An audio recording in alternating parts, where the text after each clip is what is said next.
आपको सैलरी वाले बंदे रखने हैं या नॉन सैलरी वाले बंदे, इंसेंटिव वाले बंदे कि जिनको फिक्स आपको वेतनमान देना हर महीने, इन दोनों में अंतर है। अगर आप सैलरी वाले बंदे ज़्यादा रखते हैं तो आपके साथ एक चैलेंज रहेगा, आपके महीने के अंदर आपके पास आपका बजट लोड बढ़ जाएगा और वो डूबे तो आपका पैसा भी उनके साथ डूबेगा। तो वो एक्सपेरिमेंट आपके लिए खतरनाक हो सकता है। लेकिन दूसरा हिस्सा नॉन सैलरी वाले, इनको आपको जितना काम करा उतना देना है, राइट। अगर उनका डाउन जाता है तो आपका कोई बजट लॉस नहीं होता है। तो अब सवाल आता है रखे कौन से, तो सबसे पहला सवाल रखे कौन से, नॉन सैलरी पर्सन। अगर आप लीडरशिप के अंदर बड़ी सेना बनाने की तैयारी कर रहे हो तो आप चीज़ ध्यान रखिएगा, आपको नॉन सैलरी वाले पर्सन ज़्यादा रखने पड़ेंगे, तभी आपका बजट गड़बड़ाएगा नहीं तो आपका एक्सपेरिमेंट अगर आप करते रहे उनको रख के तो आप नुकसान के अंदर हो सकते हो। अब सबसे बड़ा सवाल कि नॉन सैलरी पर्सन जिनको सैलरी नहीं मिल रही है वो काम कैसे करेंगे। देखिए, आपके पास जो भी टीम आ रही है उसकी दो मेंटलिटी होती है। पहली मेंटलिटी होती है सुरक्षा, कि यार महीने के फिक्स मिल रहा है, मेरे 4 खर्चे हैं, मेरा लॉजिक है। वो सुरक्षा की तलाश करता है, वो चाहता है कि मुझे ये पैसे मिल जाए, मुझे वो पैसे मिल जाए ताकि मेरे खर्चे सिक्योर रहें। देखिए, अगर सेल्स के अंदर आप सुरक्षा के वाले लोग रख रहे हैं तो हर बार सेफर खेलेंगे और डरे डरे रहेंगे, खुल के नहीं खेल पाएंगे, क्योंकि उनके साथ उनकी सुरक्षा सेट है। उनको सिक्योरिटीज़ चाहिए घर के लिए, घर के एक्सपेंसेस के लिए। तो उनका जो पंगा रहता है, वो समस्या में ये रहता है कि वो परफॉर्म नहीं कर पाते, वो जॉब को चेंज भी करते रहते हैं बहुत बार। आपको लग सकता है कि यार उनके पास लोड है तो 100% काम करेगा, लेकिन सेल्स की जॉब है ना, उसका कायदा ये कहता है कि वो व्यक्ति ही इसमें सफल होता है जो ये चाहता है कि मैं पैसों के मामले में इंडिपेंडेंट हो जाऊँ। क्या हो जाऊँ मैं? इंडिपेंडेंट हो। आज़ादी जिसे चाहिए ना, वो सेल्स में आता है। सेल्स बनी है आज़ादी के लिए। सेल्स एक आसमान है और आपका जो सैलरी पर्सन है ना, मतलब अगर सैलरी पे आप सेल्स में जा रहे हैं तो वो छत की तरह है। अब परिंदे कहाँ उड़ते हैं, हम बात किसकी करते हैं? आसमान की। तो जो सेल्स का आपका जो कुनबा है नॉन सैलरी वाला, अगर उसकी मेंटलिटी आसमान है, खूब सारे उसके पास सपने हैं, विज़न है, जो खूब सारा पैसा चाहिए, तो वो आपके दिए हुए कोई फिक्स सैलरी 20,000 से तो काम होगा नहीं उसको।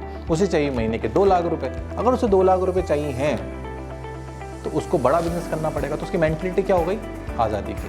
बहुत बार अक्सर लोग ये भी कहते हैं कि यार कुछ फिक्स मिल जाए, कुछ इंसेंटिव मिल जाए, ऐसा भी लोग चाहते हैं। लेकिन क्या हो गया, 2 नावों में सवार हो गया। सुरक्षा भी चाहिए, छत भी चाहिए, आसमान में चाहिए। कैसे संभव हो सकता है? घर में बैठे हुए क्या हो गया कि आप चाहते हो घर की छत के नीचे बैठे बैठे आप एक हिस्सा ओपन कर दो और वहाँ से आपको छत भी दिख जाए। 2 भाव कभी भी एक व्यक्ति के अंदर नहीं हो सकते। 2 भाव एक व्यक्ति के अंदर नहीं हो सकते। इसलिए आप तय कर लीजिए कि आपको आज़ादी चाहिए कि सुरक्षा चाहिए। सुरक्षा चाहिए तो फिक्स लीजिए, कहानी खत्म कीजिए। लेकिन अगर आप ज़्यादा से ज़्यादा टीम को रखना चाहते हो और बड़ी सेना की तैयारी कर रहे हो आप टीम बनाने की, तो आपको नॉन सैलरी पर्सन रखने हैं, लेकिन जो आज़ादी चाहते हैं, जिनके सपने इतने बड़े हों कि उनको पता है कि मेरा 15, 20, 25, 30 हज़ार रुपये में कोई काम नहीं होने वाला है। तो ये लोग आपको रखने। अब बड़ा सवाल इसके अंदर कि उनसे काम कैसे कराएं। जब पहले ही तय हो गया कि उन्हें चाहिए क्या, वो क्यों बड़ा बनना चाहते हैं, क्योंकि उन्हें बड़ा पैसा चाहिए। तो बड़ा पैसा चाहिए, तो जब आप उसका इंटरव्यू ले रहे हैं, उसे अपने साथ जोड़ रहे हैं, तो उसको आप अपनी पिच में आप क्या उसे भूल जाइए, आपके प्रोडक्ट के फीचर्स क्या उसे भूल जाइए। वो पहले ही विश्वास चाहता है कि उसको इतना पैसा मिलेगा। समझे बात को? वो जुड़ना क्यों जा रहा? बड़े पैसे के लिए। तो आप उसको बताने हैं आपको बड़ा पैसा कि यार बड़ा पैसा आपके माध्यम से उसे कैसे मिल पाएगा, वो अपने बड़े सपने आपके बड़े पैसे से कैसे पूरा करेगा। अगर आप ये समझाने में कामयाब रह गए तो आप मान के चलिएगा वो आपके साथ जुड़ जाएगा। वो अभी नहीं समझना चाह रहा कंपनी क्या है, फीचर्स क्या है, क्या बेचते हो। वो सबसे पहले समझना, पहली टर्म क्या समझना चाह रहा है, वो पहली चीज़ क्या समझना चाह, पहला बिंदु क्या क्लियर करना चाह रहा है कि भैया आप के पास जुड़ने के बाद मुझे पैसा कितना मिलेगा वो काम करने से। अगर आपने ये उसका क्लियर कर दिया मनी, तो उसके बाद वो दूसरी चीज़ पे जाएगा कि जो काम कर रहा है उसके अंदर सम्मान कितना है,